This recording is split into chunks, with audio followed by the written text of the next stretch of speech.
अगर भी अप्लाई करते हैं तो हम अपने क्रोध को शांत करने में, निग्रह करने में हम भी सफल हो सकते हैं। इस जीवन रूपी शेयर बाजार में हमारे पास भी दो कंपनियां हैं। कौन कौन सी? एक मोह राशा की कंपनी और एक धर्म राशा की कंपनी। मोह राशा की कंपनी के शेयर्स हैं क्रोध, मान, माया, लोभ, राग, द्वेष, ईर्ष्या, ये सब मोह राशि की शेयर्स हैं। और धर्म राशि के शेयर्स हैं क्षमा, सरलता, सहजता, सहिष्णुता, सहनशीलता, ये सब किसके हैं? धर्म राशि के शेयर्स हैं।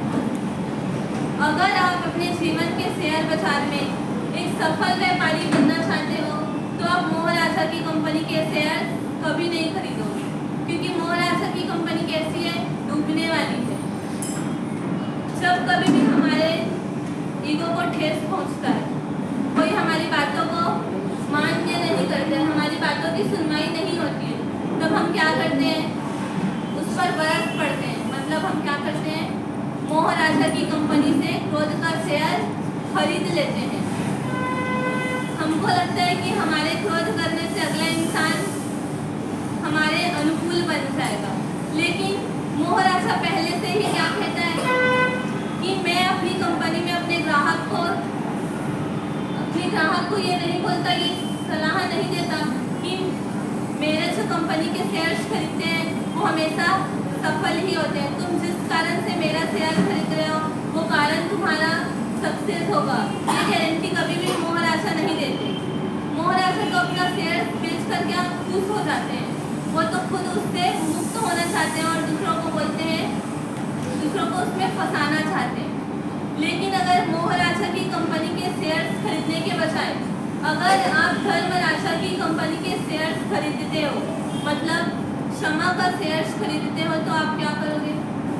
आप हमेशा 100% उसमें सफलता को प्राप्त करोगे।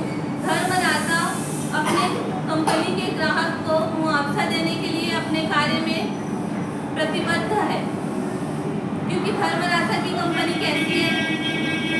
टिकाऊ है, स्थिर है, वो कभी भी दिवालिया निकालने वाली नहीं है। आप खुद ही देख सकते हो इस संसार में दुखी कौन है? क्रोध करने वाला इंसान या फिर क्षमाशील व्यक्ति? परिवार में प्रिय कौन बनता है? क्रोध करने वाला कि क्षमा को धारण करने वाला? मित्रों में पावरफुल कौन होता है? किसकी चलती है? ये संबंधों को कौन टिकाए रख सकता है? इन सबका उत्तर एक ही होगा, कौन? क्षमाशील व्यक्ति। मतलब मोह राशि की कंपनी कैसी है? दुख रूपी है। जो मोह राशि की कंपनी के शेयर्स खरीदते हैं उसको दुख मिलता ही है। अगर आप धर्म के शेयर्स खरीदते हो, धर्म राशि की कंपनी के शेयर्स खरीदते हो, तो आप हमेशा प्रसन्न रहोगे, ये गारंटी धर्म राशि स्वयं देते हैं।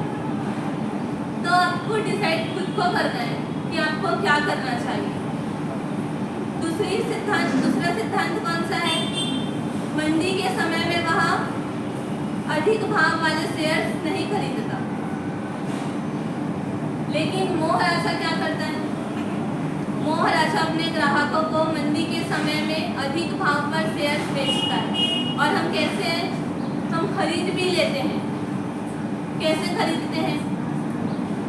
कि जब हमारा कोई अपमान करता है, हमारी बातों को कोई सुनता नहीं है, या फिर हम वसूली करने चाहते हैं और हमारा पैसा वापस नहीं आता है, तब हम क्या करते हैं? क्रोध करते हैं। मतलब ये हमारा सब मंदी का समय है, क्योंकि हमारा पुण्य कम है अभी, तभी तो लोग हमारा अपमान कर रहे हैं, सुन नहीं रहे हैं। कुछ दिन पहले हमने सुना था कि एक नाथालाल भाई, हमारे सच ने फरमाया था कि जब उनके पास पैसा नहीं था, उनके पास पुण्य की कमी थी, तब लोग उनको पूछते भी नहीं थे, लेकिन जैसे उनके पास संपत्ति आई, पैसा आया, तो सब लोग उनको पूछने लगे। तो ऐसे ही जब हमारा पुण्य कमजोर रहता है, अभी पुण्य की मंदी चल रही है, उस टाइम को कोई हमको भड़का दे और हम क्या करते हैं? तुरंत क्रोध का शेयर खरीद लेते हैं। पुण्य, ढेर सारा पुण्य खर्च करके हम इस पुण्य की मंदी में शेयर खरीद लेते हैं। लेकिन अगर हम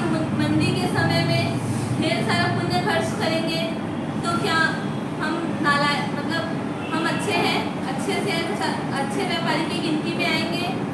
नहीं आएंगे। हमको लगता है कि हमारे एक क्रोध करने से सामने वाला व्यक्ति हमारे अनुकूल बन गया, हम जैसा बोलते हैं वैसा वो करने लग गया।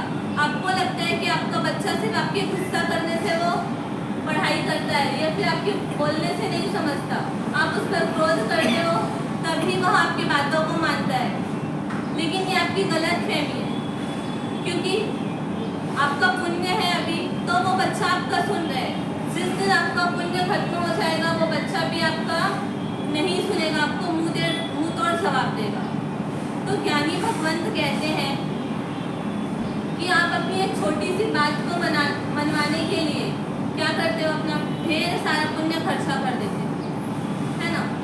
एक छोटा सा बात है, आपको सामने वाले व्यक्ति को आपके अनुकूल बनाना है, उसके लिए आप क्या करते हो, ढेर सारा पुण्य खर्च कर देते हो। तो अगर इसके बजाय आप धर्मराजा की कंपनी के शेयर्स खरीदते और क्षमा रखते तो शायद आपकी पुण्य ज़्यादा इकट्ठा होता। भले देर लगती लेकिन क्या होता, आपके बातों की सुनवाई होती। एक पिताजी अपने बच्चे को बोलते हैं कि सामने के बाजार में जाना, सीधा राइट में एक दुकान है, मोहन भाई की दुकान है, वहाँ पे ताजी भिंडी मिलती है, ये 50 रुपये लेकर जाओ और तुम वहीं से भिंडी खरीद के लाना, किसी अन्य दुकान में मत जाना, क्योंकि भिंडी उन्हीं के पास ही अच्छी मिलती है। वह बच्चा आज के ज़माने का था, उसके पास पैसा भी था और वो मार्केट चले जाते। 5-10 मिनट में वह बच्चा वापस आता है तो पिताजी आश्चर्यचकित हो जाते हैं कि तू इतना जल्दी कैसे आ गया, क्या वहाँ पे आज भीड़ नहीं थी या लोगों की लाइन नहीं थी।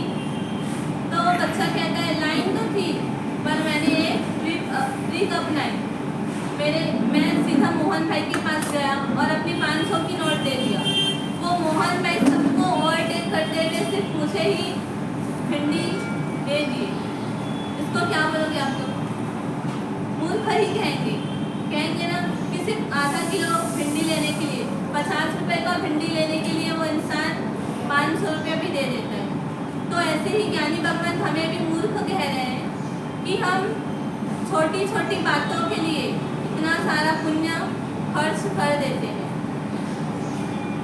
तीसरे नंबर पे है कि जिस कंपनी के डिविडेंड कम मिलते हैं या फिर बोनस कम मिलते हैं उनके पास अपनी शेयर्स नहीं खरीदते। एक बार छोटा सा गांव है, वहाँ पे कोई पानी नहीं आता, बाहर से टैंक आता है, लोग वहाँ से पानी भरते हैं, टैंकर आता है तो लोग वहाँ से पानी भरते हैं। रोज लंबी लाइन लगती है तो लोग धूप भी हो जाती है, लोग व्याकुल भी हो जाते हैं, एक दूसरे के ऊपर चिड़चिड़ाने भी लगते हैं, तू में भी हो जाती है। एक बार एक महिला अपने घर में एक छोटे से बच्चे को छोड़कर आती है और बहुत टाइम समय हो जाता है, उसको पानी मिलते ही नहीं, वो एकदम व्याकुल हो जाती है और उसका सिर गर्म भी हो जाता है, मतलब उसको थोड़ा गुस्सा भी आते रहता है। उतने में एक महिला आती है जिसके साथ उसकी अनबन हुई थी, थोड़े दिन पहले ही उनके साथ झगड़ा हुआ था, और वो महिला आते ही उसके सामने खड़ी हो जाती है और अपना पानी भरने लगती है।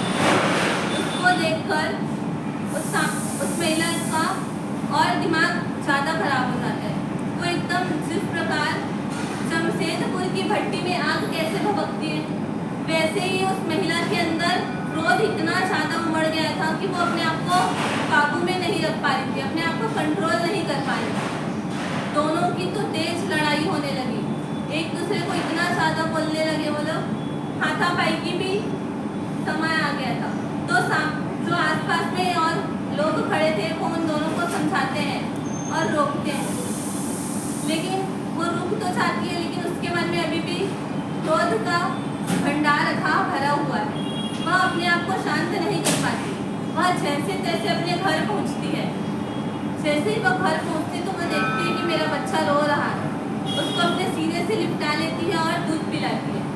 दूध पिलाते समय में वो सिर्फ क्रोध के विचारों में ही खोए रहती है, सिर्फ वो महिला को मैं कैसे मारूं, उसको कैसे सबक सिखाऊं, मतलब उसके अंदर इतना अथाह क्रोध के परिणाम, भयंकर क्रोध के परिणाम भरे हुए रहते हैं। वो बच्चे को दूध पिलाती है और 5-10 मिनट के बाद वो बच्चा हलन चलन करना बंद कर देते हैं, उसका शरीर ठंडा पड़ जाता है। वो देखते ही महिला इतना घबरा जाती है, टेंशन में आ जाती है कि क्या हुआ, वह तुरंत हॉस्पिटल जाती है। लेकिन हॉस्पिटल पहुँचते पहुँचते भी थोड़ा समय गुजर चुका होता है। जैसे ही डॉक्टर देखते हैं और वो महिला को देखकर बोलते हैं कि माफ़ करना।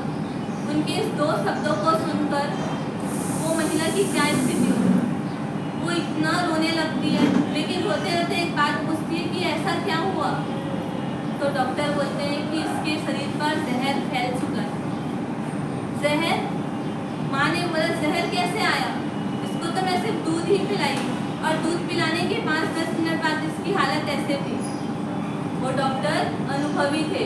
वो पूछते हैं कि दूध पिलाने के समय या फिर उसके पहले आपने क्रोध किया था या फिर किसी से झगड़ा किए थे क्या।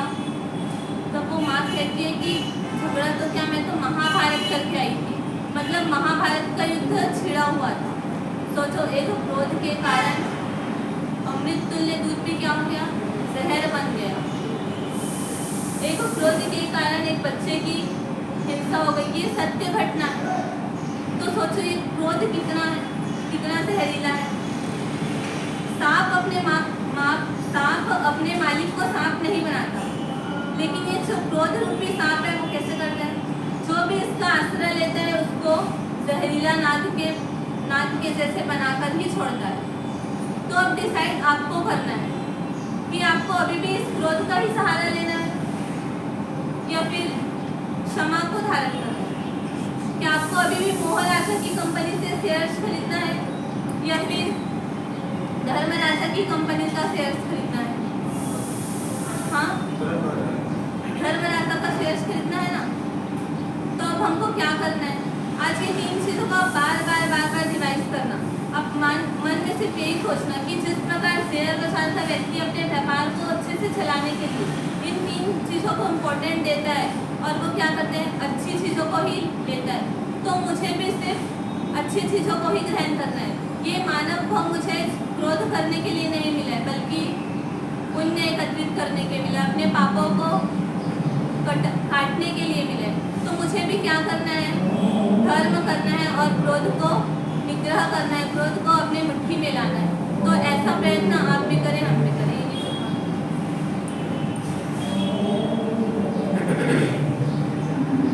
अल्पश्रुतं श्रुतवतं परिहासधाम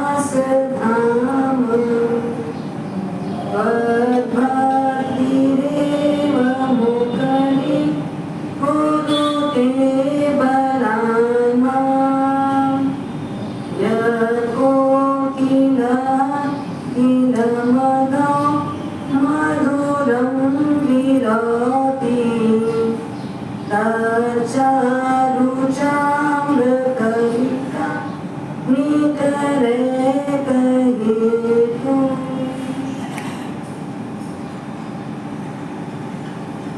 धर्म प्रेमी बंधुओं, माताओं एवं बहनों, आज का प्रवचन 7 स्टेप्स इसके लिए हैप्पीनेस के लिए, जीवन में प्रसन्नता, जीवन में आनंद और जीवन में खुशियां थी, है या आए। क्या समझते हैं? जीवन में खुशियां थी, है या आएगी? क्या लगता है आपको? आएगी मतलब वर्तमान में है, प्रेजेंट में नहीं है ना। तभी तो हमने क्या सोचा, आएगी। और पास्ट में नहीं थी, पास्ट में नहीं थी खुशियां, इसलिए हमने खुशियां पाने के लिए एक जीवन साथी का चयन किया, पर वहां भी हम फेल हुए और सपने संजोते रहे। आज नहीं तो कल आएगी, आज नहीं तो कल आएगी। विचार करना है। इतना अच्छा जीवन मिला, इतनी अच्छी सोच मिली, इतने अच्छे परिवार मिले, इतना अच्छा वातावरण मिला, फिर हम प्रसन्न क्यों नहीं, फिर हम खुश क्यों नहीं हैं? कारण क्या है?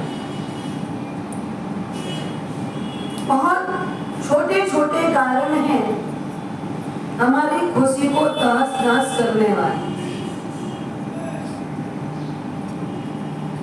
7 पॉइंट जो मुझे बताने हैं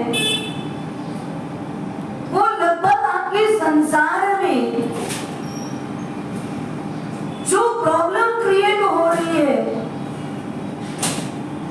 उसके इर्द गिर्द के ही हैं।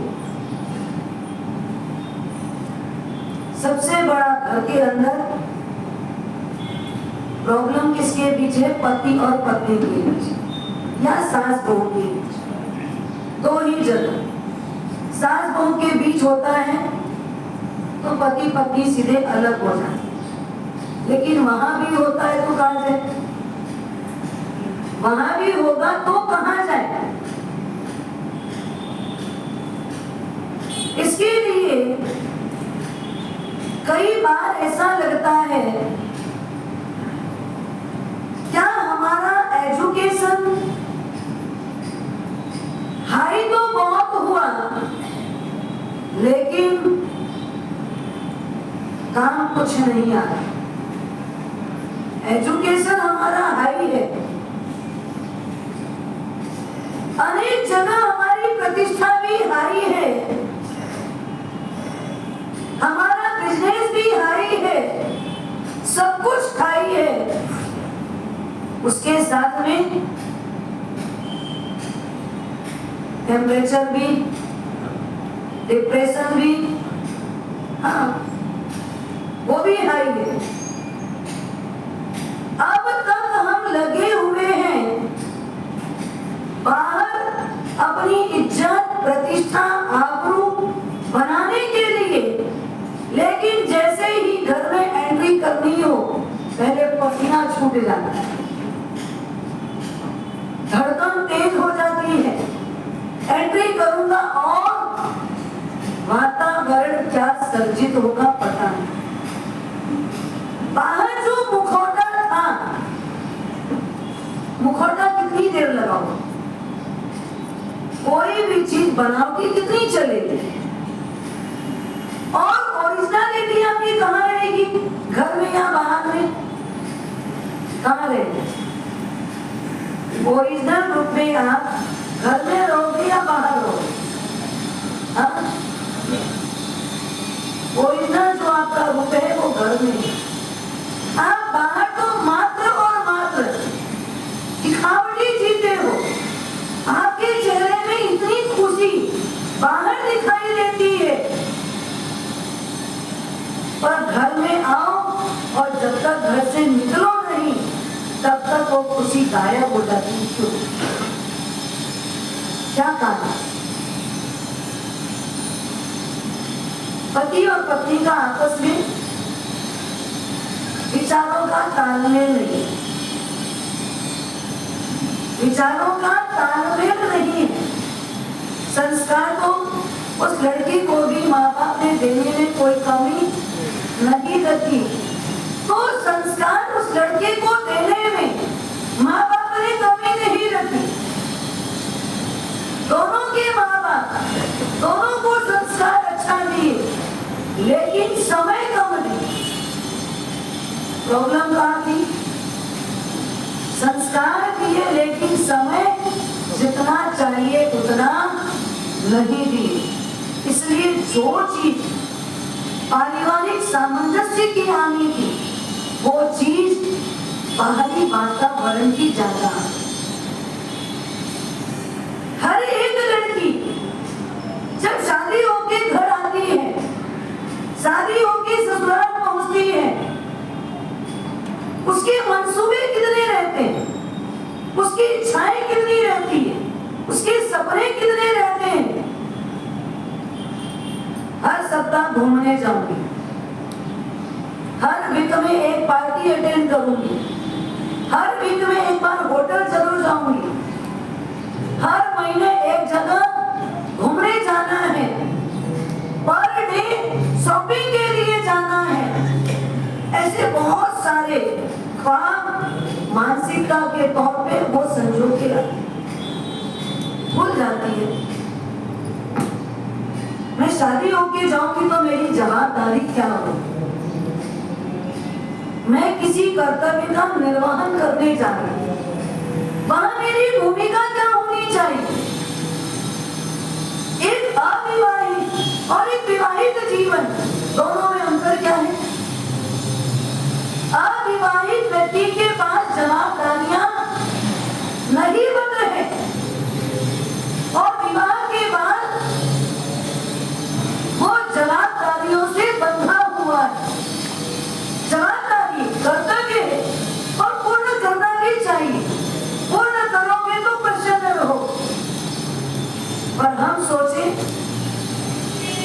विवाह से पूर्व का जीवन और विवाह के बाद के जीवन में समानता रहे, तो ये संभव है क्या? संभव है? नो संभव, ये संभव ही नहीं। आप जब किसी के घर शादी होके आ गए हो तो लोग कहते जरूर हैं और हम सुनते भी जरूर हैं और करना भी चाहिए, सब मानते भी हैं कि हर सास को अपनी बहू को बेटी के जैसा समझना चाहिए। जैसा में क्या हो गया, जैसा शब्द कुछ और होता है ना, बेटी के जैसा समझना चाहिए। इसका मतलब क्या है? बेटी तो नहीं समझ रहे ना, बेटी है तो नहीं मानना है ना, बेटी के जैसा, जैसा में क्या है?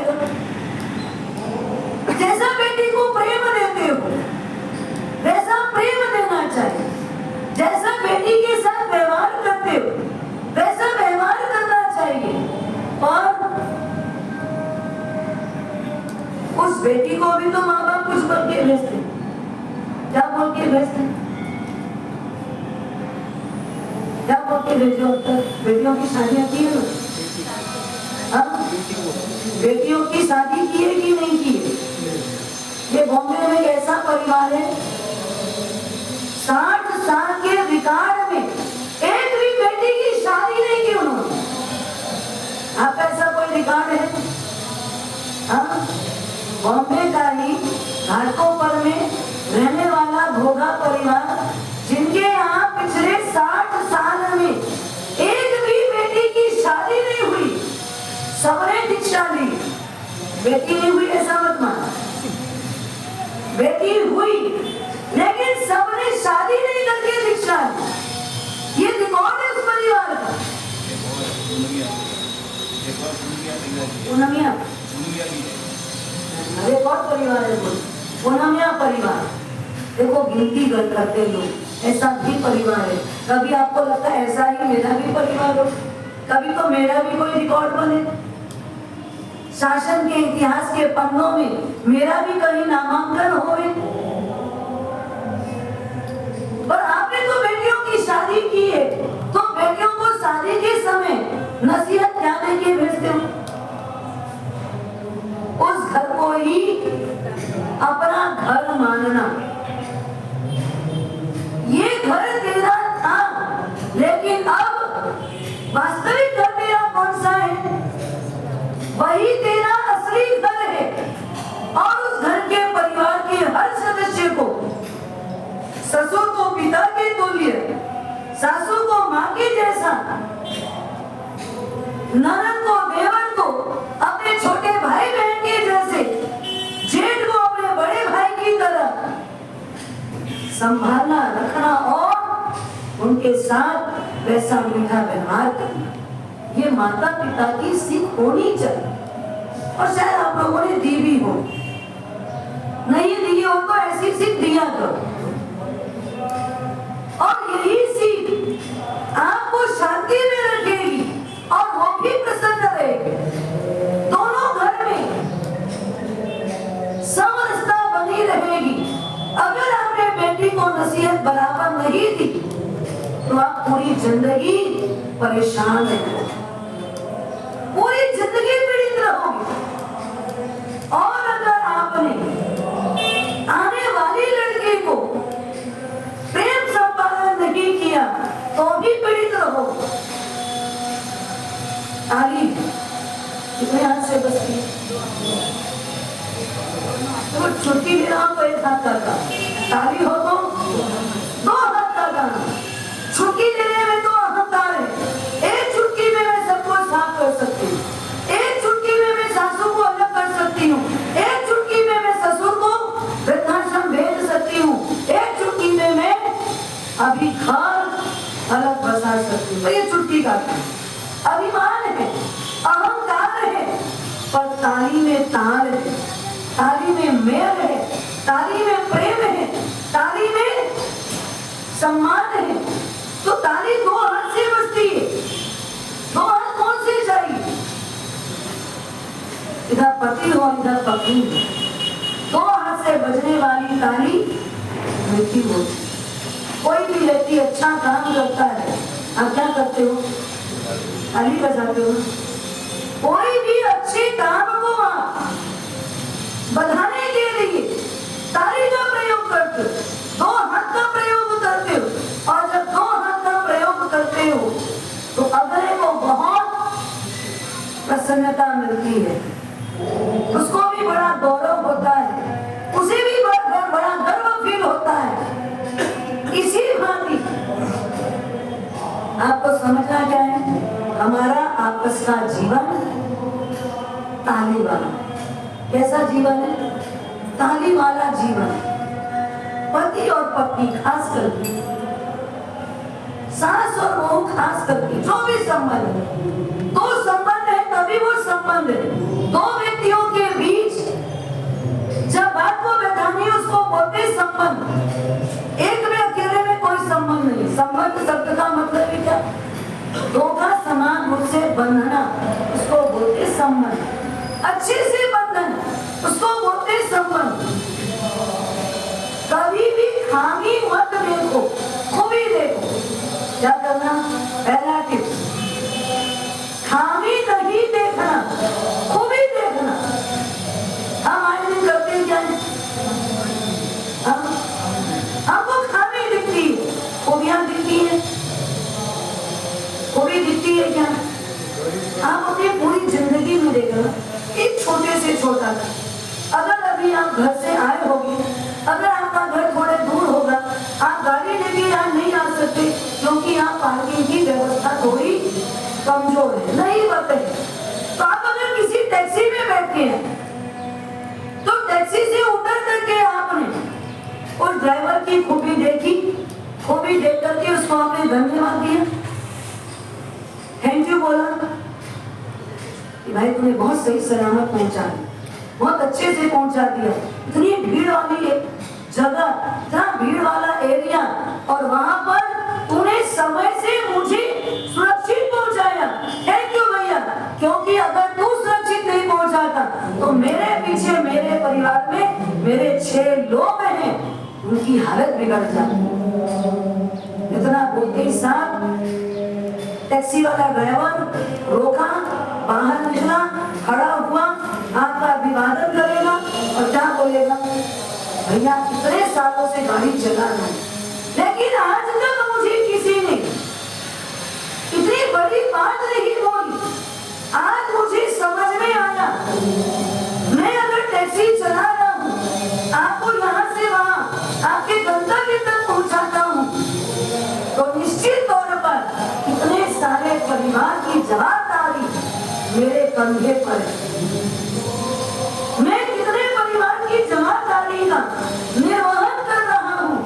आज आपने जो धन्यवाद दिया उसके बदले में मैं आपको कहना चाहता हूँ, आज तक मैं वीक में 2 बार शराब पी लेता था और फिर भी गाड़ी की ड्राइविंग करता था।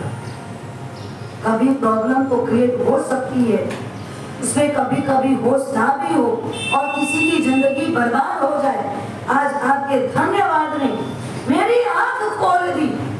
किसी के भी परिवार की जवाबदारी में मेरी भूमिका आपके सामने संकल्प करता हूँ, अब से मैं शराब नहीं पीऊंगा। उस समय आपको क्या लगेगा? खूबी देखना सीखो, खूबी देखने की आदत डालो। हर एक व्यक्ति में खूबी देखो। आपके अपने घर के परिवार के सदस्यों में, बाहर तो फिर धन्यवाद बोल दो, लेकिन घर में पत्नी अगर थाली परोसे थैंक यू बोलते हैं, वो तो उसका कर्तव्य है। वो तो लाए हैं किसके लिए? इसीलिए तो लाए हैं घर पे, रसोई बनावे और खिलावे, घर की साफ सफाई करे, आपके कपड़े बराबर जमा के रखे, कभी धन्यवाद देते हो क्यों? वो तो घरवाली है, काम वाली है। हाँ, घरवाली है कि काम वाली? तो काम वाली की घरवाली? अरे तुझे लाए किस लिए है? हाँ, ये सब काम संभालना तुम्हारी जवाबदारी है। ये सब काम संभालना आपकी जवाबदारी है, जिम्मेदारी है। ये सोच करके, ये कह करके आप क्या करते हैं? आप आगे उठो।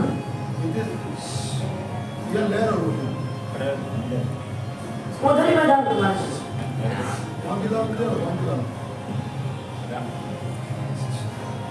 वो जवाबदारी और जिम्मेदारी आपकी अपनी है, इसलिए वो निभा रही है।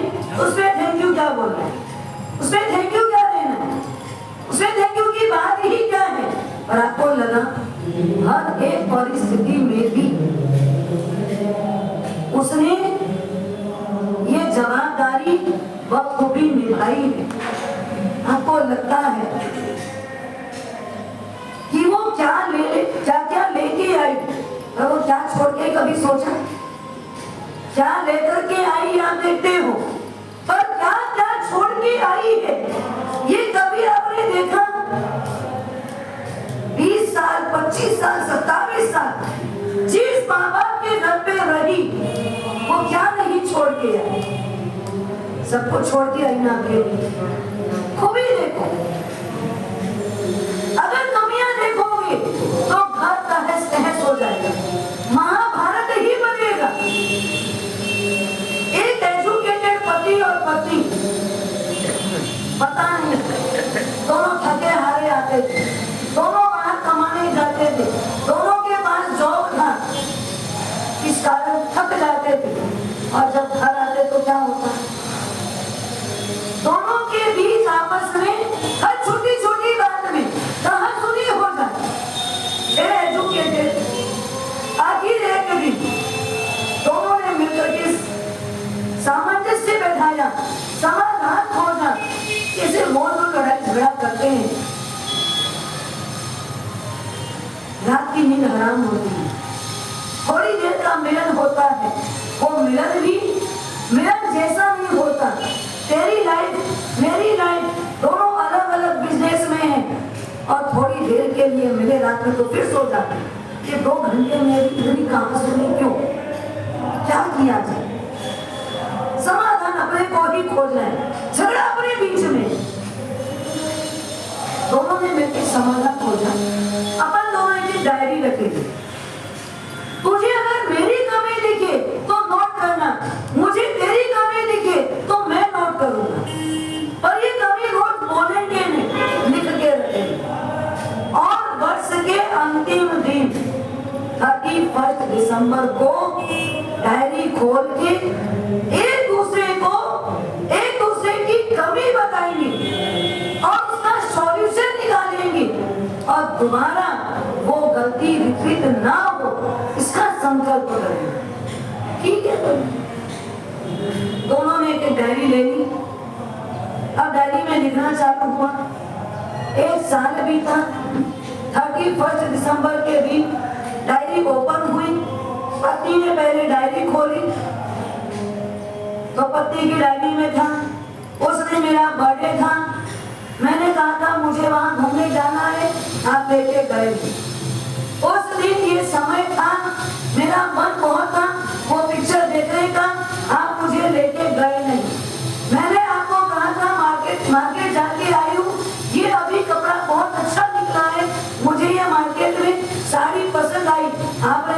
उस दिन वो साड़ी दिलवाई नहीं। ऐसे बहुत सारे पॉइंट उसने नोट किए थे कि आपकी कमी क्या क्या है। पति ने सॉरी बोला, क्षमा मांगी और कहा मुझे माफ करना, नेक्स्ट ईयर 1 जनवरी से 31 दिसंबर तक मैं पूरी कोशिश करूंगा तेरी सारी इच्छाएं पूरी करने की। अब बात रही पति को डायरी खोलने की। पति ने डायरी खोली, क्या क्या लिखा हूं आपको बता सकते हैं? क्यों? आपसे कोई गलती नहीं होती, देखो इतनी ईमानदारी से बोल रहे हैं।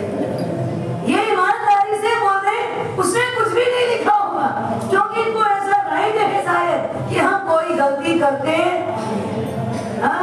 कोई गलती नहीं करते आप लोग, क्यों? दूध के धुले हुए हो, दूध के धुले हुए हो, तो भी कैसे बोलाते हैं कि हम उसमें कुछ नहीं लिखा होगा।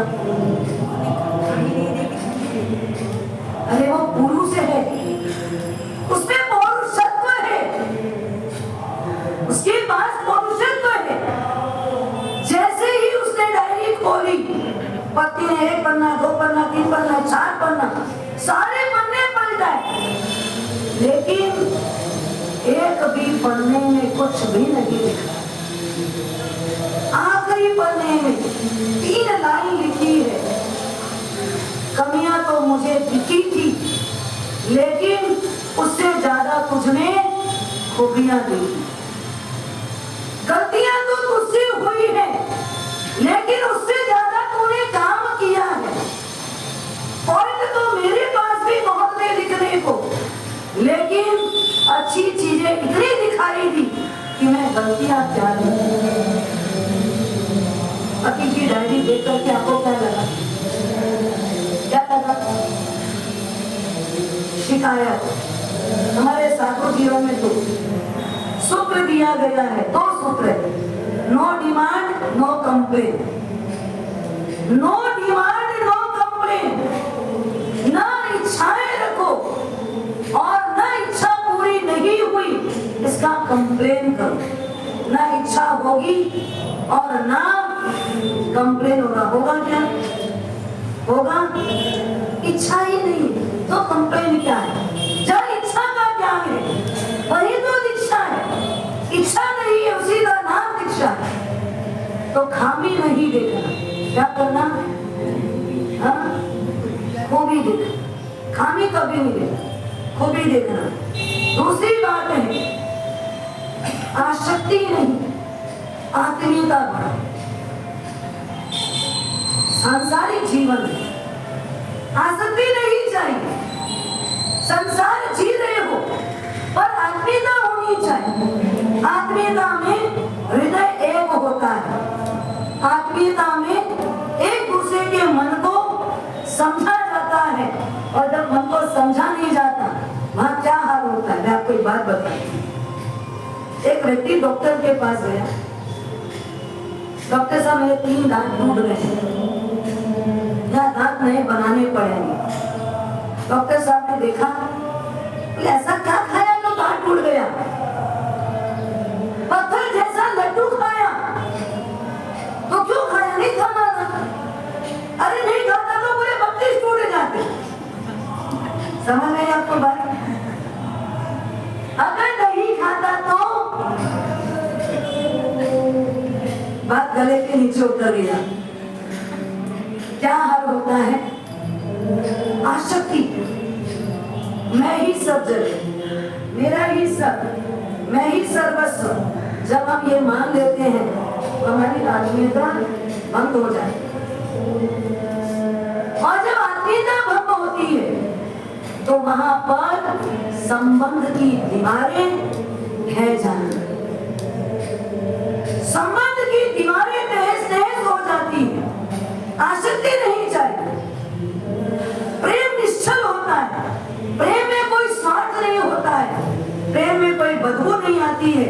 और जहाँ प्रेम में बदबू आती है वहाँ आपस में कितनी भी लंबी जिंदगी जी लो, एक दूसरे के करीब नहीं आ पाते। रहते करीब हैं पर करीब होते नहीं, रहते नजदीक हैं पर नजदीकी होती नहीं है। कारण क्या है? आत्मीयता का अभाव। आत्मीयता का अभाव का मतलब अपनापन नहीं।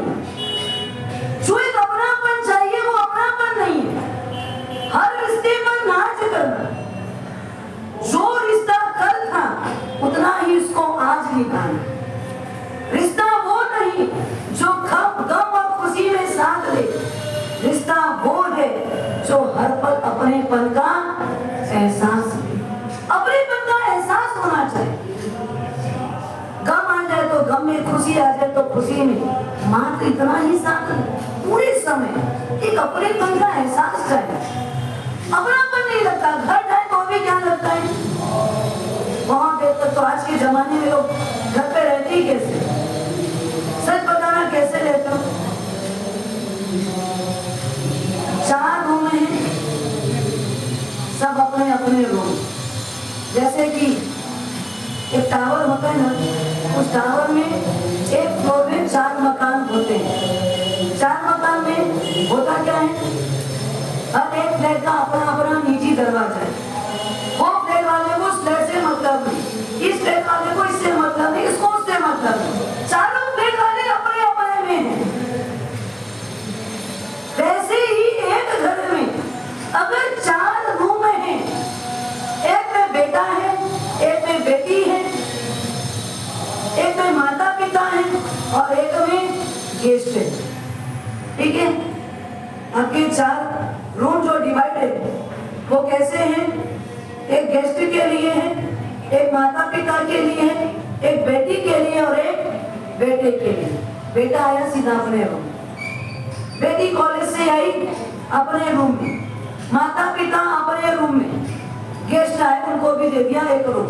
आप भी शांति से आओ, शांति से सो, शांति से रहो, समय हो तो चले जाओ। बीच में हॉल है, घर में रसोईया है, जिसको खाना हो ऑर्डर दे दो, खाना आ जाएगा, बन जाएगा, खिला देगा, चला जाएगा। बिना आत्मीयता का भोजन, बिना अपनेपन की रसोई स्वादिष्ट लगती है? स्वादिष्ट लगती है? लगेगी, जमेगी, पसंद आएगी?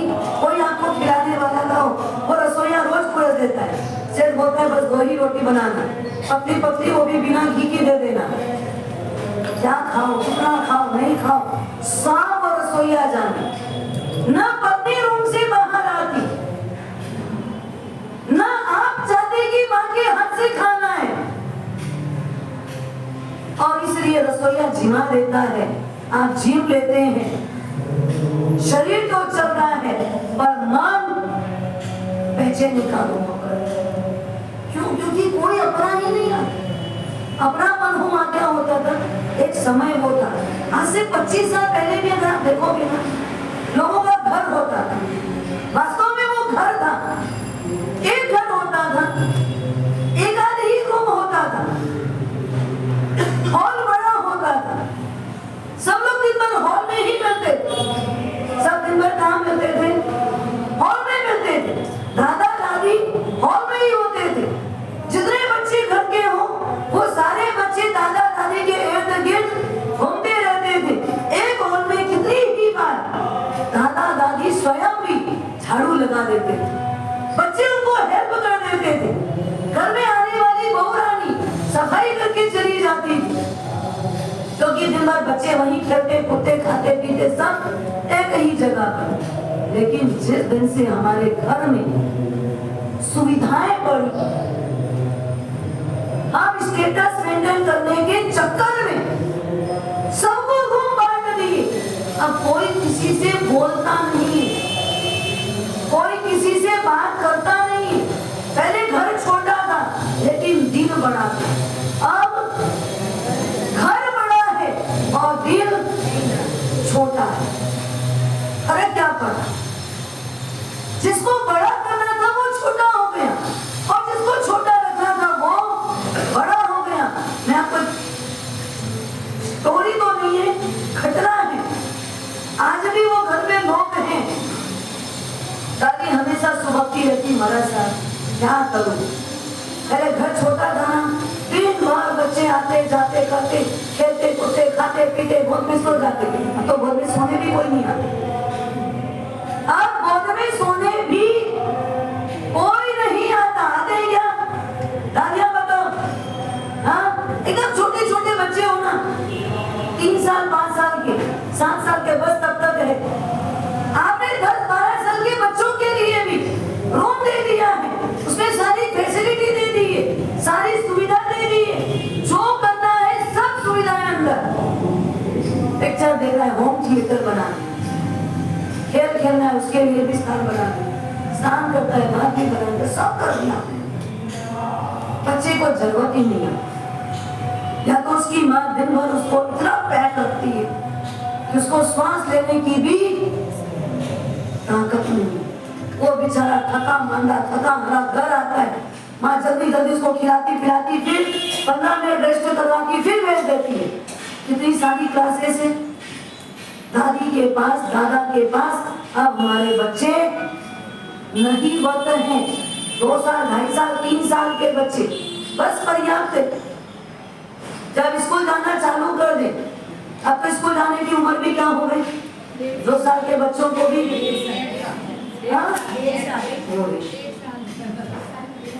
मतलब आप तो ये समझो कि आपको बच्चा संभाल रही है। आपने इसे पैदा करना ही इसलिए कर दिया, आपको पैदा करना था इसलिए कर दिया। क्या आपकी जवाबदारी है? पहले 5 साल से पहले बच्चे को स्कूल में लेते भी नहीं थे, स्कूल में एडमिशन नहीं होता था, हाथ से नाप करते थे कि उसका हाथ कान तक जा रहा है कि नहीं जा रहा है, उसके बाद एडमिशन मिलता था। अब तो क्या होता है, प्ले के लिए भी कहाँ भेजो, खेलने के लिए भी कहाँ भेजो। हाँ, यहाँ पर कौन खिलाएगा, कौन रखेगा? बहू को पसंद भी नहीं, दादी के पास बच्चे ज्यादा जाए, ये बहू को भी नहीं पसंद। और स्कूल जाएगा तो कम से कम कुछ सीख के आएगा। मेरा दादी क्या करती, कुछ सिखाती? हाँ, उल्टा सिखाती। क्या सोचती बहू, उल्टा सिखाती। क्या सिखाएगी उल्टा? अरे अगर दादी की गोद में बैठे होते ना, उस बच्चे को बड़े प्रेम से प्यार से दादी 24 तीर्थंकर के नाम सिखाती। आज उस बच्चे को तीर्थंकर के नाम नहीं पता, हीरो और हीरोइन के नाम पता है। अपनापन खत्म हो गया और हम आसक्त हो गए आज की दुनिया में। और ये हमारी आसक्ति ने हमको दिया क्या? क्या दिया? घर के अंदर इसको शांति मत बोलना, जैसे घर में घुसोगे कोई आवाज भी नहीं है, ये तो स्मशान जैसा हो, ये तो स्मशान जैसा हो गया। पहले के लोग बोलते थे आंगन में जब बच्चे हो और किलकारी चले तो घर घर जैसा नहीं स्वर्ग जैसा लगता। आंगन में बच्चों की किलकारी स्वर्ग के जैसी अनुभूति कराती थी। लेकिन अब न तो आंगन है और न वो बच्चों का खेल है। अब जो खेलना है वो कहाँ जाके खेलो। न आपके पास आपस का सामंजस्य है, न आप आपस में सामंजस्य स्थापित करना चाहते। आत्मीयता रहनी थी, स्नेह भाव रहना था, और ये पूरी जिंदगी बीत जाती है। आखिरी उम्र तक भी एक दूसरे के नजदीक नहीं आ पाते। एक वृद्ध दादाजी भगवान को प्रार्थना करते, हे भगवान अब मुझे जल्दी उठा ले, बस अब तो मुझे जल्दी उठा ले। बाजू में ही पत्नी बैठी, उसने बोला तो भगवान बस मुझे भी अब जल्दी उठा ले। पति बोलते हैं भगवान ध्यान रखना, अगर इसे उठाओ तो मुझे मत उठाना। समझ में आ गई बात? मतलब अपनापन अभी तक नहीं आया। जिंदगी 80 साल की भी हो गई तो भी आपस में एक दूसरे को समझ नहीं पाए, एक दूसरे को आज तक आत्मीयता के धागे से बांध नहीं पाए, एक दूसरे को कभी अपनापन दे नहीं पाए। वो प्रेम ही नहीं आया, वो निस्वार्थता ही नहीं आई, जिसमें मुझे कुछ चाहिए कि बात ही ना हो, वैसी कोई बात ही नहीं है। इसलिए एक दूसरे के साथ तब से लेकर अब तक ना नहीं हो पाए। तीसरा पॉइंट है शंका नहीं करना, स्नेह भाव। क्या करना, ये बहुत बड़ी चीज है। वहम का कोई इलाज नहीं, पूरी दुनिया में घूम के आ जाओ, वहम का कोई इलाज नहीं है। सास और ससुर आपस में अगर बात कर रहे हो और घर में अगर बहू रानी हो और धीमा स्वर आपका हो बात कर रहे हो, उसको क्या लगता है, मेरे बारे में बात कर रहे हो। पहली बात, आपके अंदर ये बात क्यों आई, आपके अंदर कुछ कमी हो, आपने ऐसा कुछ काम किया होगा तो ही आपके बारे में कोई बात करेगा ना, नहीं तो क्यों बात करेगा। तो खुद को देखने की बजाय किसको देखा, सामने वाले को देखा। ये दोनों बुढ़े जो है ना हमारे बारे में बात करते हैं। जब भी घर में मेरे घर वाले नहीं होते, ये घर में नहीं होते, तो उनका काम क्या है, ये दोनों आपस में मेरे बारे में बात करते हैं और ऐसी कोई षड्यंत्र की रचना करते रहे। ऐसे बात शंका ही शंका में बहुत बढ़ता है। शंका बहुत बड़ा अभिशाप है। संदेह प्रेम को खत्म कर देगी, स्थापना ही नहीं होगी, प्रतिष्ठा ही नहीं होगी, उसके पहले वो खंडहर हो जाएगा। वहम कभी नहीं होना चाहिए, शंका कभी मत करो। पूछ लो, ज्यादा है आपको कुछ लगे तो क्या करो, मम्मी जी मुझे कुछ बोला क्या, मेरी कुछ गलती हुई क्या, ऐसा पूछने की बजाय फिर वहमीला मन कैसा रहता है, अंदर ही अंदर घुटता है, अंदर ही अंदर सोचता है, अंदर ही अंदर खाता है। तो आज सूर्य चंद्र जैसे संबंध हमारे, जिसको ग्रहण लग गया, शंका का ग्रहण लग गया, इसलिए वो कालिमा से छा गया। आज हमारे संबंधों में जो दरार है, अधिकतम शंका। मोबाइल का जमाना है, पति और पत्नी के बीच जो शंकाएं पैदा होती है। मोबाइल को आपने क्या किया है, लॉक करके रखा है। मेरी इजाजत के बिना पति भी मोबाइल को छू नहीं सकता। और अगर पति के रहते किसी का कॉल आ जाए तो पहले तो कट कर देना, और अगर दोबारा तिबारा घंटी बज जाए तो एक ही लाइन में कह के रख देना, बाद में बात कर। अब पति को क्या होता है, शंका होती ना, कुछ तो दाल में काला है, कुछ तो प्रॉब्लम है, मेरे सामने बात की नहीं, लॉक भी रखती है, किसी को खोलने देते नहीं, कुछ देखने देते नहीं। अगर खुली किताब है तो कोई देखे तो क्या फर्क पड़ेगा। पहला हमारा काम ही ऐसा ना हो। और अगर मान लो ये होता है तो आप शंका करने की बजाय पूछो ना, इसका फोन था, तुमने बात कर ली होती, क्या फर्क पड़ता, कोई दिक्कत नहीं है तुम्हारा बात। तो ये मत सोचना कि मैं अभी आया हूँ और तुम मेरे बजाय और किसी में लगी हुई हो। तुमको बात करनी कर लो, मम्मी का फोन होगा, पापा का फोन होगा, भाई का फोन होगा, बहन का फोन होगा, तुम्हारी फ्रेंड का फोन होगा, किसी का भी फोन, मंडल का फोन होगा, कर लो, क्या दिक्कत है, मुझे कोई प्रॉब्लम नहीं, तुम कर सकते। शंका करने की बजाय समाधान करो। पर हमने शंका की, आपको मैं बताऊं, अभी लास्ट ईयर की बात, एक फोन को लेकर के ही डिवोर्स केस हुआ। सिर्फ फोन को लेकर, मोबाइल को लेकर। मोबाइल में क्या बातें चलती है, फिर एकांत चाहिए, अकेले में बात करना है, क्यों? किसी भी विजाति के साथ अकेले में कभी बात नहीं। फिर शंका तो होगी ना, क्यों नहीं होगी शंका? आपको अकेलापन भी चाहिए और विजाति भी चाहिए, तो सबका कोई स्थान है। एक आदमी अपने घर से निकला, गाड़ी लेके निकला, 4 व्हीलर है, गाड़ी लेके गया।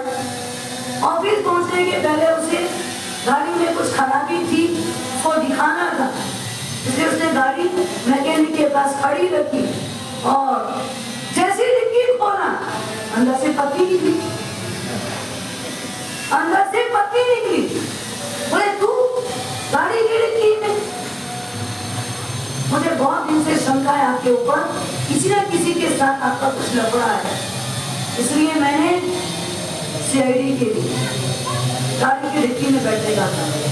पता लगाओ आप जाते कहाँ, ये गाड़ी कहाँ खड़ी होती है, किस किस से आप मिलके आते हो, ये मुझे ध्यान में रहे। आपको पता है उसका नतीजा क्या हुआ? पति घर लौटा, बाथरूम के अंदर गया, शावर पे उसने एक रस्सी बांधी और गले में फांसी लगाई। सदा के लिए स्वाहा हो। विचार करो, एक शंका आपकी, एक वहम आपका, अरे जिंदगी विश्वास से चलती है, श्वास से नहीं। आपको लगता है कि आप श्वास से जी रहे हो।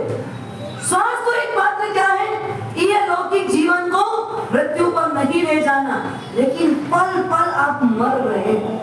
किसके बिना? विश्वास के।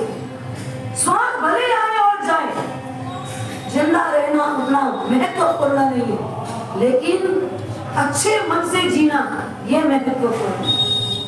प्रति पल अगर अंदर से ही खुदकशी के भाव आ रहे तो जीना कहाँ है? विश्वास की चट्टान होनी चाहिए, कोई कितना भी प्रहार करे वो कभी नहीं टूटने वाली है। शंका को स्थान ही क्यों, शंका लाना ही क्यों, शंका करना ही क्यों, कभी शंका मत करो, हो तो उसका खुलासा। बैठाओ, बच्चों के ऊपर भी बहुत शंका हो, कब जाते, कहाँ जाते, क्या करते, तो आपको अपने संस्कारों के ऊपर शंका नहीं हो,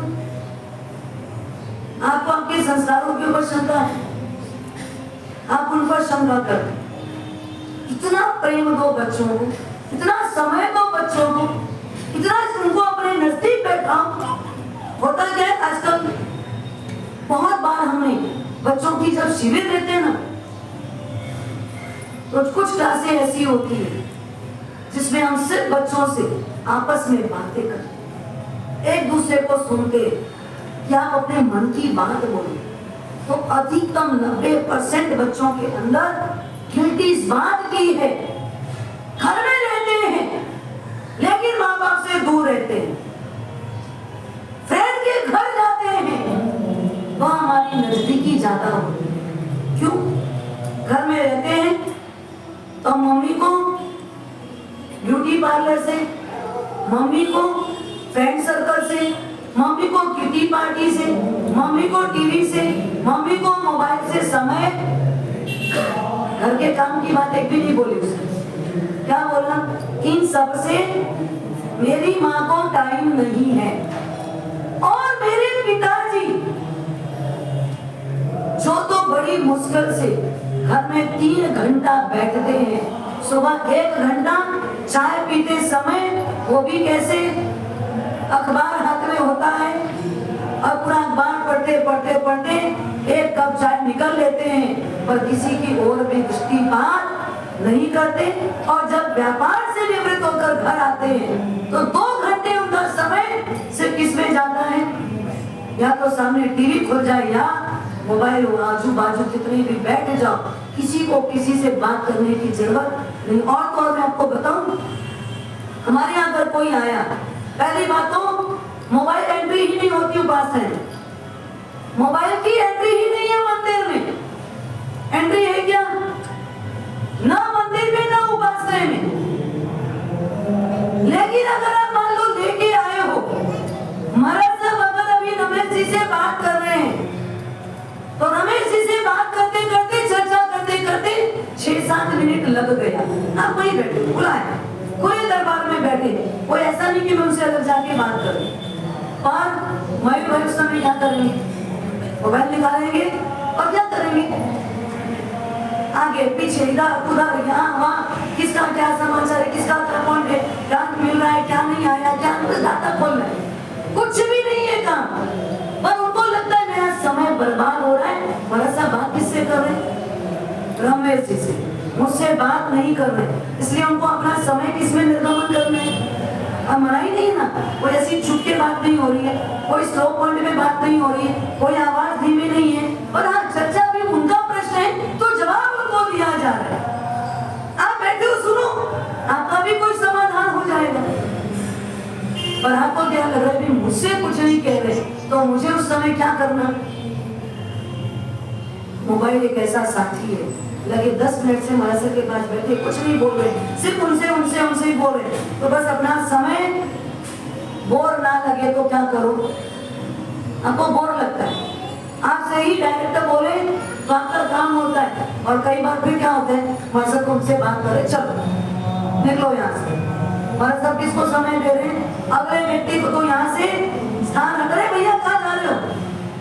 क्या बोलना पड़ता उनको बात कर करके भी, भैया कहाँ जा रहे हो, बैठो ना, क्या दिक्कत है? अरे नहीं, मुझसे बाद में आऊंगा, कल आऊंगा। क्यों? लगा मेरी इंसल्ट हो गई। आप विचार करो, कितनी छोटी सोच वाले हो आप।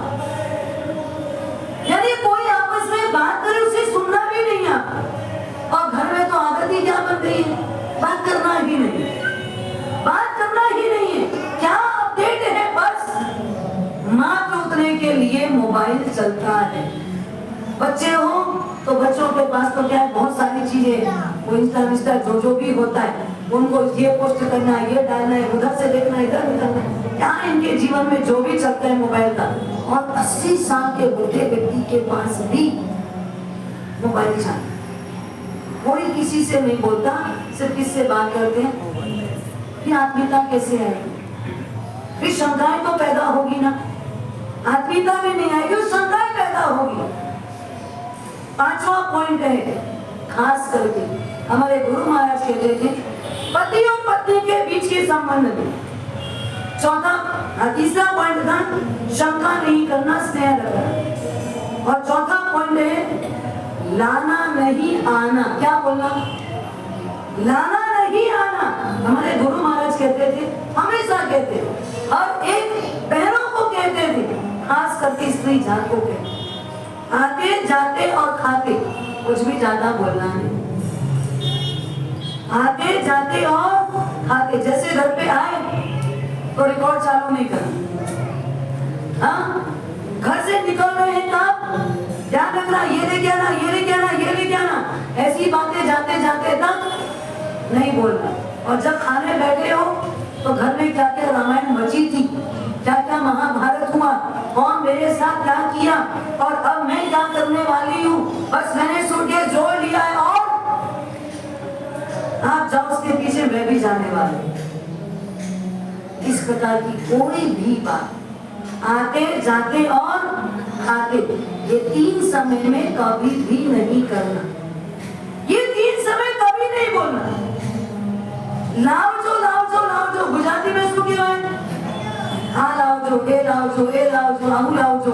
हाँ, तमें आओ जो नहीं बोलना, बधु लाओ जो मतलब लेके आना।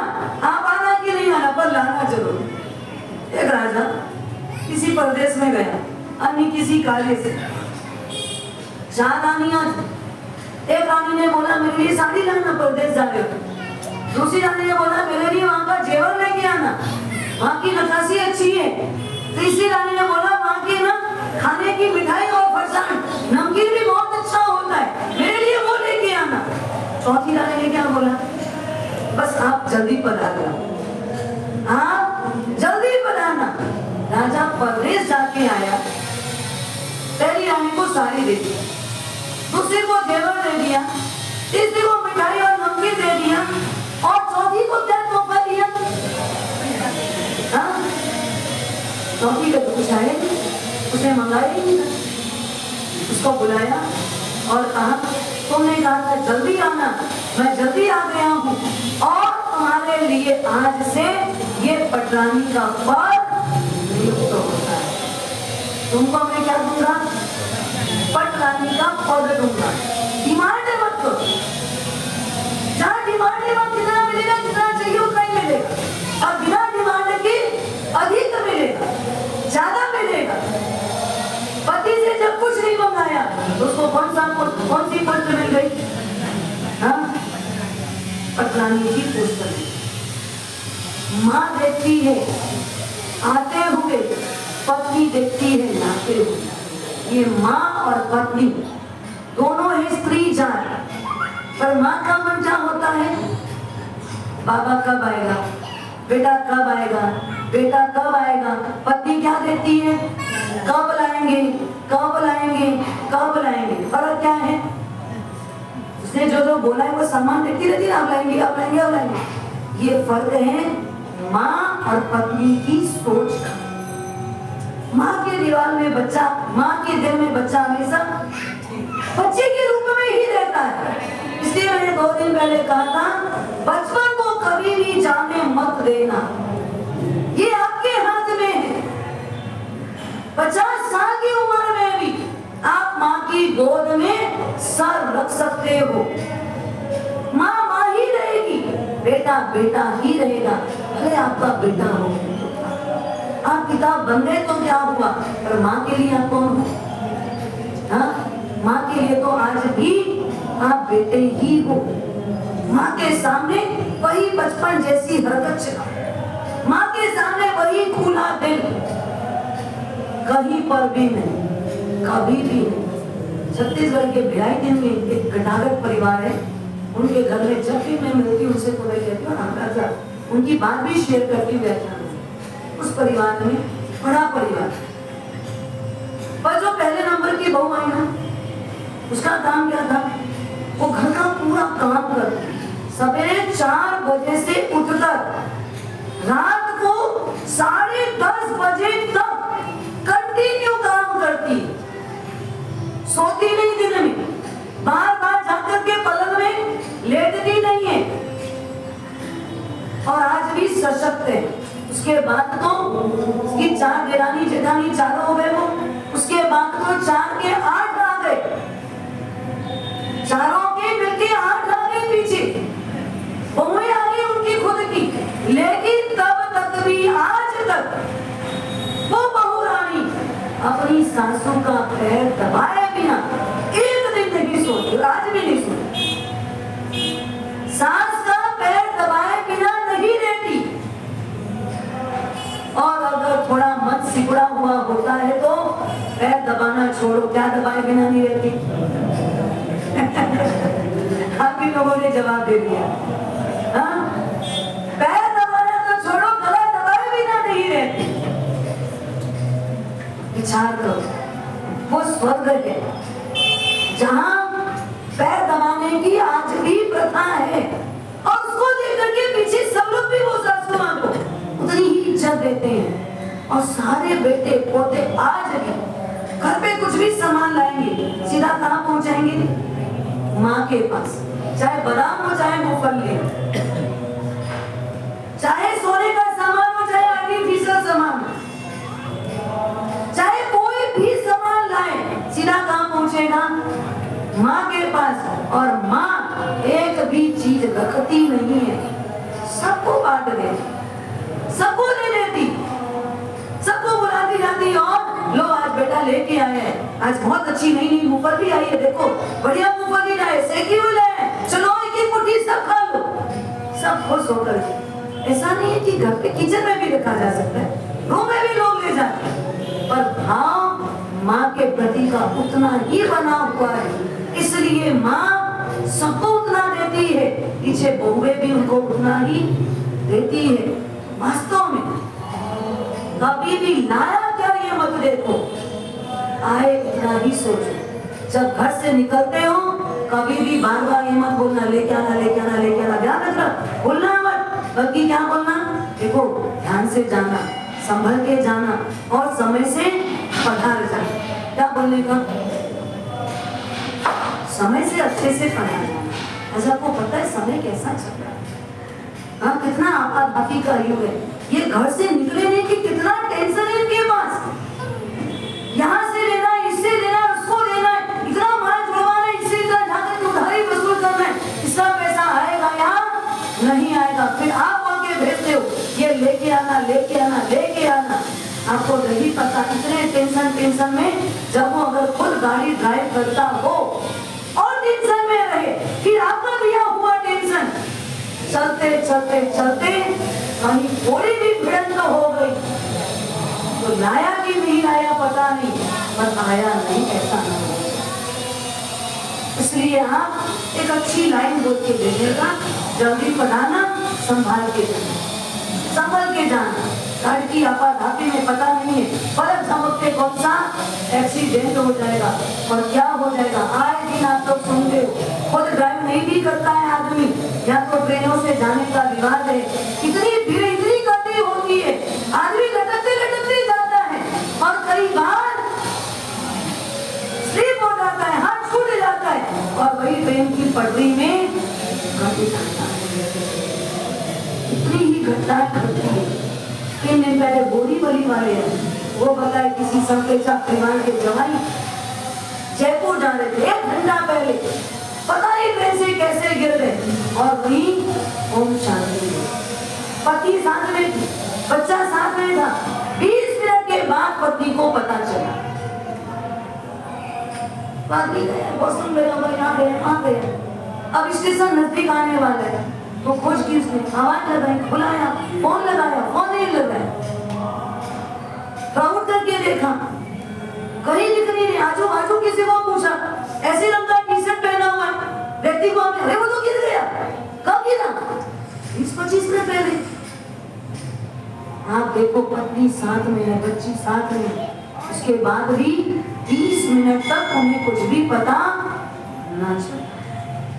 विचार करो, जिंदगी तो इतनी क्षणिक है। इसलिए किसी को जाते समय कुछ बोलो तो क्या बोलना, जल्दी बता, समय से पता नहीं, सब गुजर जाइएगा। अच्छी बातें बोल करके टेंशन लेस उनको भेजो ताकि आपको भी कुछ सुकून मिले। 5वीं बात, विवाद नहीं करना, संवाद करना। कोई भी बात में झगड़ा कभी नहीं करना, कोई भी बात में नहीं। तो आजकल क्या हो रहा है, शादी का पहला साल पति बोलता है, पत्नी सुनती है, नहीं आई है ना, अभी इस घर में नया नया पर है तो पति को यही करा, वो बोलता रहता है, पत्नी सुनती रहती। और दूसरे साल क्या होता है, अब वो भी थोड़ी पुरानी हो गई, पति थोड़ी पुरानी हो गई, दूसरे साल पत्नी बोलती है और अब पति तो थोड़ा मुट्ठी में आ चुका है तो पति सुन लेता है। और तीसरे साल क्या होता है, अब दोनों ही बोलते हैं और पूरा मोहल्ला सुनता है, पूरी कॉलोनी सुनती, पूरी गलियां सुनती। ये हमारा विवाद है, ये हमारे घर के झगड़े हैं। ऐसे झगड़े होते हैं क्या? हाँ, ऐसा झगड़ा होना चाहिए क्या? अरे हमारे चौखट के बाहर हमारे घर की एक आवाज नहीं जानी चाहिए, चौखट के बाहर घर की बात नहीं जानी चाहिए। आप तो ये देखते हो, पड़ोसी के घर जाऊं और जाकर के क्या करूं, सास है तो बहू के बारे में बता के आऊं, और बहू है तो हाँ, आपस में सबकी कैसी होती है, सास तो सब है ना, सबके घर बहू है ना, सास तो तभी बहू है, तो वो भी अपनी बहू की बताती, ये भी अपनी बहू की बताती, वो अपने सास की बताती, अपने सास की बताती, और कोई भी बताता समाधान होता है क्या, कोई सॉल्यूशन मिलता है क्या उससे? और होता क्या है, और कितना खींच सकते हैं, और कितना तान सकते हैं, और कितना, देखो एक रबड़ है, रबड़ को एक लिमिट तक खींचो, उसके बाद ज्यादा खींचोगे तो क्या होगा, टूट जाएगा, फिर टूटेगा तो क्या होगा, क्या होगा, फिर घर में कोई संप नहीं होगा, परिवार में कोई एकता नहीं होगी, परिवार में कोई शांति नहीं होगी, परिवार में कोई संतोष नहीं होगा। तो कभी भी विवाद मत, संवाद करो। इस बात का जवाब अच्छा भी दिया जा सकता है। देखो, एक पॉजिटिव सोच होगी ना, नेगेटिविटी निकालो, पॉजिटिव सोच रखो। एक पति और पत्नी गुरु महाराज के पास आए थे, उनको हमने देखा, पति बोलता है, महाराज साहब इस साल बहुत बड़ा नुकसान हुआ है, इस साल बहुत बड़ा नुकसान हुआ है, मेरा इस बार 40 लाख का नुकसान हुआ। कितना? 40 लाख का नुकसान हो गया। पत्नी बोली, महाराज साहब इनकी बात में मत आना, इनको 40 लाख का नुकसान नहीं, 60 लाख का नफा हुआ है, 60 लाख का नफा हुआ है, 40 हुआ, वो नुकसान पड़ रहा है और ये नफा पड़ रही, फर्क क्या था? उसने जिसने व्यापार चालू किया, नया खाता जब शुरू किया, उस समय सोचा था लास्ट ईयर के व्यापार को देखकर, बिजनेस को देखकर इस साल पूरे 1 करोड़ की इनकम करूंगा, पूरे 1 करोड़ की इनकम होगी, 1 करोड़ का लाभ होगा, 1 करोड़ की आमदनी होगी। और हुआ क्या? 60 लाख ही कमा पाए, 60 लाख ही इनकम हुई, 60 लाख का ही फायदा हुआ, तो लॉस कितना हुआ है? हाँ, सोच का है ना, नुकसान किसका हुआ है? जो 60 लाख आया वो आपको नहीं दिख रहा है, जो 40 लाख नहीं आया आपकी सोच के अनुसार नुकसान नहीं हुआ है, घाटा नहीं हुआ है, आपका कुछ भी गया नहीं है, सब आया आया और आया है। हम संवाद नहीं करते, क्या करते? विवाद करते। 60% जो आपका है वो आपने नहीं देखा, उसको आपने कभी नहीं समझा। पत्नी खाना बना, मैं आपको बता रही संवाद की बात। एक पंडित जी बहुत अच्छे सधे हुए और रोज एकादशा करते, एक द्रव्य का एकादशा, प्रतिदिन कैसा एकादशा? एक द्रव्य का एकादशा, एक दिन। दीपक भाई बारडोली वालों के यहाँ पहुंचे, उनको लगा तो बहुत बढ़िया लाभ मिलेगा मुझे, उनके जैसे लोगों को एकादशा करवाना बहुत बड़ी मुझे उपलब्धि होगी, ऐसे लोगों को जिमाना, मतलब त्यागी, तपस्वी, वैरागी, एक द्रव्य रोज का, एक ही आइटम, मात्र एक पदार्थ, और वो भी एकादशा, एक ही बार करना, कैसे चलती गाड़ी। पत्नी को उन्होंने बोला देख कुछ अच्छा ऐसा पौष्टिक बना, एक द्रव्य खाए पर शरीर में वो शक्ति अर्पण करे। उसने देखा बढ़िया बादाम का सीरा, ताकत रहेगी ना, बादाम के सीरे में ताकत रहेगी। बादाम का सीरा बना और दीपक भाई ने उनको बहुत इज्जत से, प्रेम से, और लीजिए और लीजिए और लीजिए, ऐसा कर करके एकादशा करवाया। एकादशा करके तो वो चले गए, एकादशा करके जब चले गए, पीछे दीपक भाई भोजन के लिए बैठे, थोड़ा सीधा बचा हुआ है, तो वो सीधा पत्नी ने पति को भी पूछा, जैसे एक चम्मच लिया, अरे क्या डाला है तूने, क्या डाल दिया? शक्कर की जगह नमक, शक्कर डाला ही नहीं, उसके बदले क्या डाल दिया? नमक डाल दिया। वही मैंने पंडित जी को एक तो एकादशा ऐसे ही खाना, एक द्रव्य, और उसमें भी बादाम के सीरे में सीधा अच्छा लगता है, नमक थोड़ी अच्छा लगेगा, लेकिन तूने कितनी बड़ी गलती कर दी। फोन लगाया सामने, पंडित जी को समाचार दिया, मेरे पंडित जी बहुत बड़ी गलती हो गई, भिक्षामी दुक्कड़म जितनी बात भी मांगे कम रहेगा, आज हमसे बहुत बड़ी गलती हो गई, हमने जो आपको भोजन करवाया शक्कर के बदले नमक डाल दिया।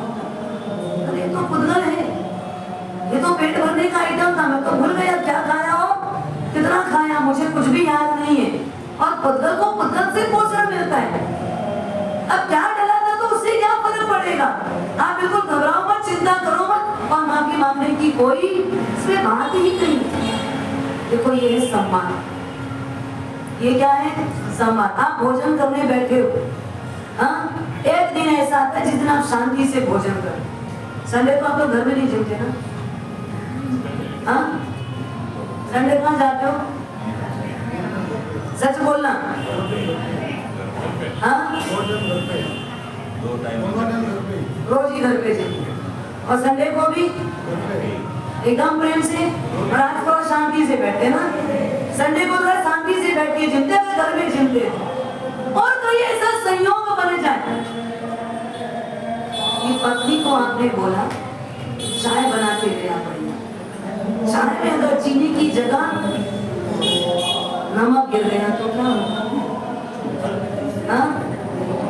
प्रेम से चाय बनाइए, उसने प्रेम से बनाइए। रोज तो क्या बहुत हड़बड़ रहती है आप, आज प्रेम की चाय,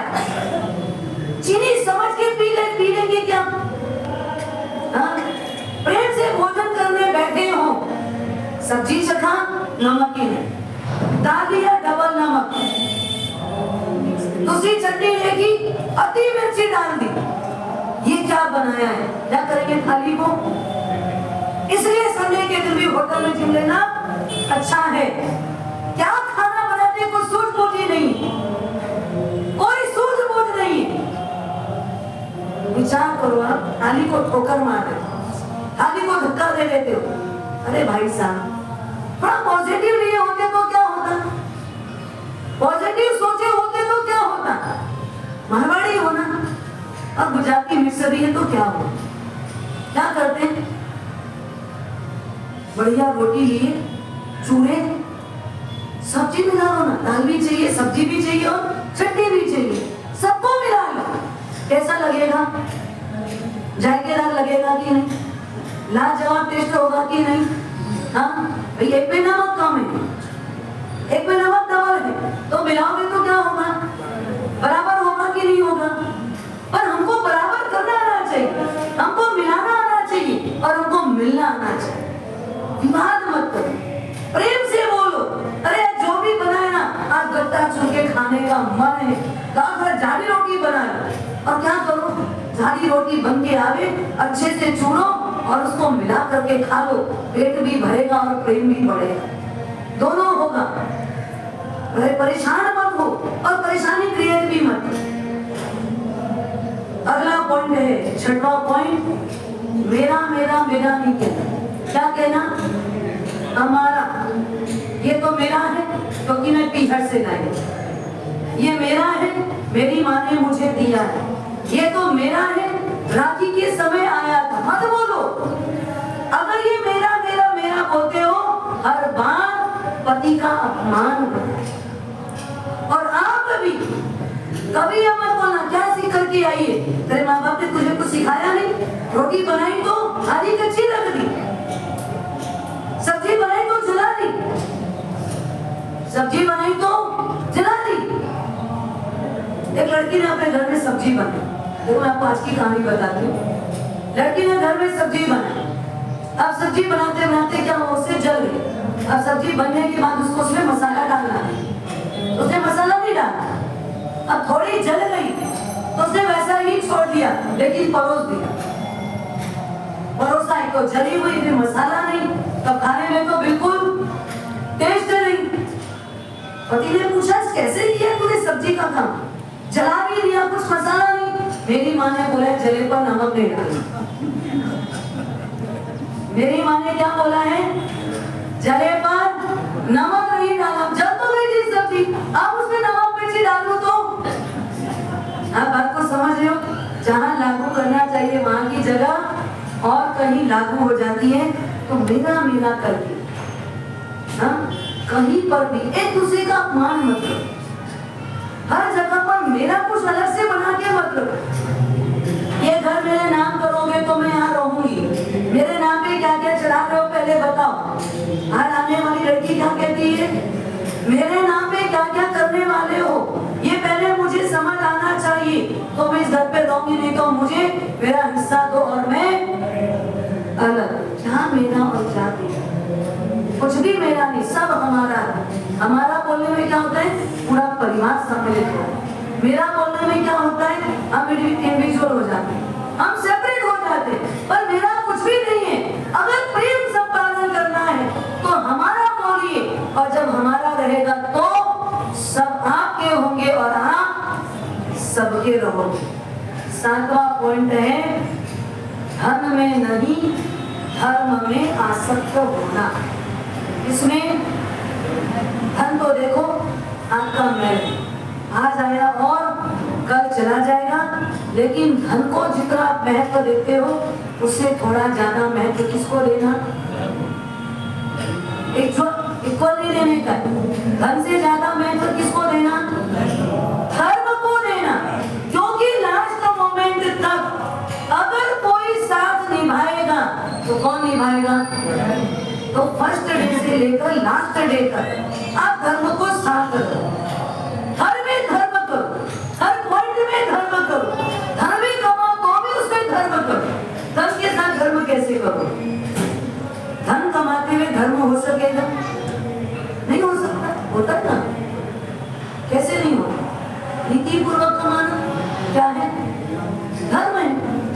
प्रामाणिकता रखना धर्म है।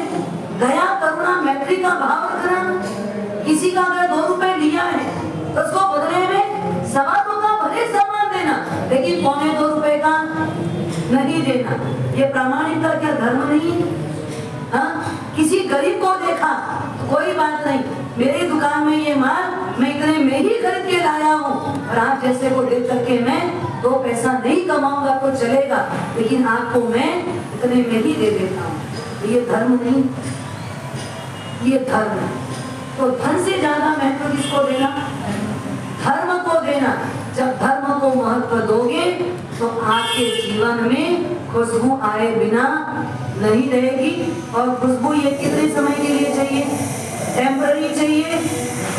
हाँ, तो धन आपको कौन सा सुख देगा? धन कौन सा सुख देगा? हाँ, धन कौन सा सुख देगा? टेम्पररी देगा। और धर्म कौन सा सुख देगा? परमानेंट सुख देगा। चाहे पत्नी के साथ हो, चाहे बच्चे के साथ हो, चाहे माता पिता के साथ हो, चाहे कोई स्वजन परिजन के साथ हो, वहाँ मेरा धर्म क्या है, वहाँ मेरा कर्तव्य क्या है। अगर आज के समय में क्या होता है, अपन सब इंडिया वाले लोग, इंडिया वालों को हमेशा ऐसा लगता है कि यहाँ पर पास पैसा भी है और पैसे के साथ काम करने वाले लोग भी हैं। मिलते ना काम करने वाले? हाँ, काम करने वाले लोग मिलते हैं ना। अभी कुछ दिन पहले ही कौन बैठा था मेरे पास? दुबई जा रहे थे।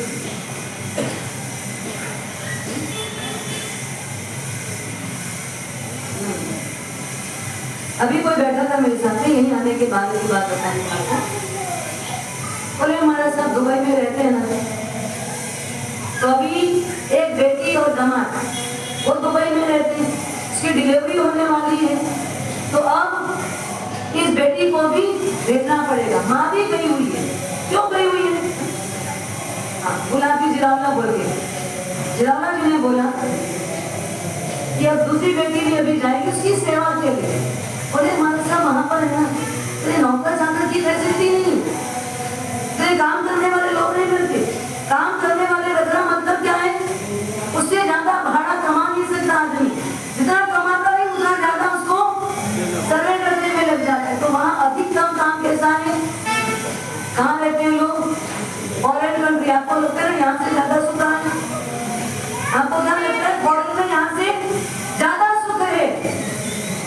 क्यों? क्योंकि वहाँ पर लोग स्वच्छंद जीवन जीते, वहाँ लोग स्वच्छंद जीते, स्वतंत्र नहीं। झाड़ू भी हाथ से लगाना है, सफाई भी हाथ से करना है, सब काम क्या करना पड़ेगा?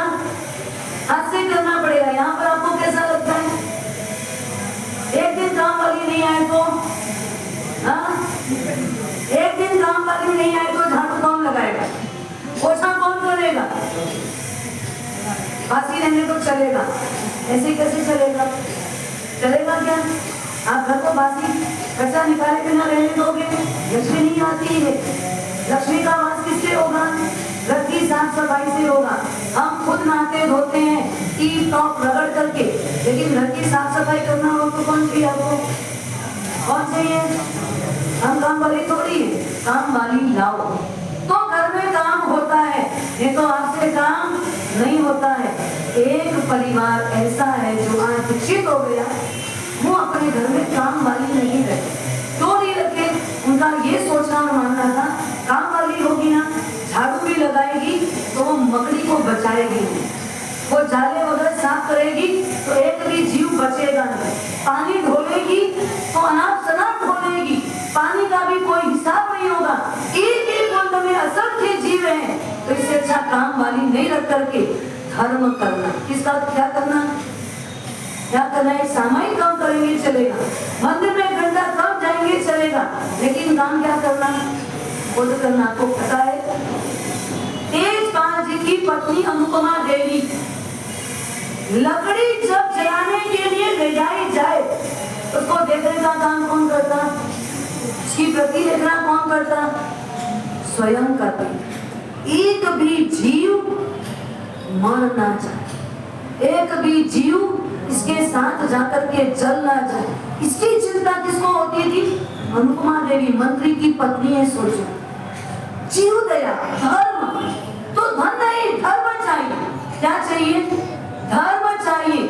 हमने कई बार देखा है रायपुर उधर में जब हम गोची जाते, 80 वालों के घर गोची जाने कम पड़े तो हम यहाँ सुबह सुबह तीनों भाई, मदन भाई जी, जस्सा जी साहब का घर, मदन भाई जी जब खुद काम करते, अभी तो मदन भाई जी है नहीं, जस्सा जी साहब भी नहीं है, पर जब उनके घर कितने भी बच्चे हमारे साथ रहे, सारे बच्चों की सुबह की नौकासी उनके घर पे हो गई। और महाराज साहब को गोची के लिए सुबह सुबह आना ही पड़ेगा। लेकिन जब सुबह जाओ, तीनों बच्चे, चाहे वो तिलोक भैया हो, अशोक भैया हो, कोई भी, बेटा बहू सब काम में लगे रहते। बेटे क्या काम? हमके मम्मी ये ना जितना भी फल फ्रूट है ना, ला इसके बीज वगैरह निकालने का काम हम कर देते, इसको चुनने का काम हम कर देते, अगर ये काजू इसके 2 टुकड़े करने का काम हम कर देते, ये बादाम भिगो के रखियो इसका छिलका हम निकाल देते, ये काम हमको दे दो। आप विचार करो, इतने बड़े घर पे पोस्ट में रहने वाले लोग घर पे पत्नी को भी, माँ को भी हेल्प करते। और आज भी आप कभी भी देख लो, जब बड़ा परिवार होता है उसमें सामंजस्य ऐसा ही होता है, तभी वो बड़ा परिवार निभता है। और जब बड़ा परिवार नहीं होता है तो सब अपने अपने मन मुताबिक जीते हैं, चलते हैं और रहते हैं। पर ये भी एक धर्म है, सबको लेके चलना भी धर्म है। तो इसलिए 7वां पॉइंट क्या है? धन को ज्यादा महत्व नहीं दे करके किसको महत्व देना? धर्म को। धन की जगह धन है, धर्म की जगह धर्म है। ऐसा नहीं है कि अगर हार्ट का पेशेंट है तो हार्ट की ही बीमारी को देखेगा, अगर आंखों की रोशनी जा रही है तो उसको भी बचाना पड़ेगा कि नहीं? हार्ट का भी इलाज कराएंगे, लेकिन आंखों को इग्नोर करोगे? नहीं करेंगे। ठीक है, पहला प्रेफरेंस किसको दे सकते होगे? आप हार्ट को दे सकते होगे, लेकिन इग्नोर आंख को भी नहीं करोगे। कहीं आंख की रोशनी चली गई तो क्या करेंगे? हार्ट बच गया, आंख की रोशनी नहीं है, वो भी जीना बहुत कठिन हो जाता है। हार्ट को बचा लो, पर साथ साथ में आंख को इग्नोर नहीं करना। ऐसी ही हमारी दृष्टि है, अपनी दृष्टि को बचाना, धर्म को बचाना, धर्म को जीना। धन को एक समय दो और धर्म को 2 समय दो, लेकिन घर को अगर सुखी रखना है, परिवार में प्रेम चाहिए, शांति चाहिए, सौहार्द चाहिए, प्रसन्न रहना है, तो ये 7 पॉइंट सिर्फ सुन के मत जाना, इसको जीवन में अप्लाई करना। खामी कभी मत देखना। क्या देखना? वो भी देखना। यहाँ से शुरू करना और लास्ट में क्या करना? धन से ज्यादा महत्व धर्म को देना। वो अगले भाव में भी साथ देता है, अगले भाव में भी शुभ सुख और सगुन देता है, इसलिए उसको भी कभी छोड़ना नहीं। शुभकामनाओं के साथ ओम शांति शांति शांति। आओ आओ श्री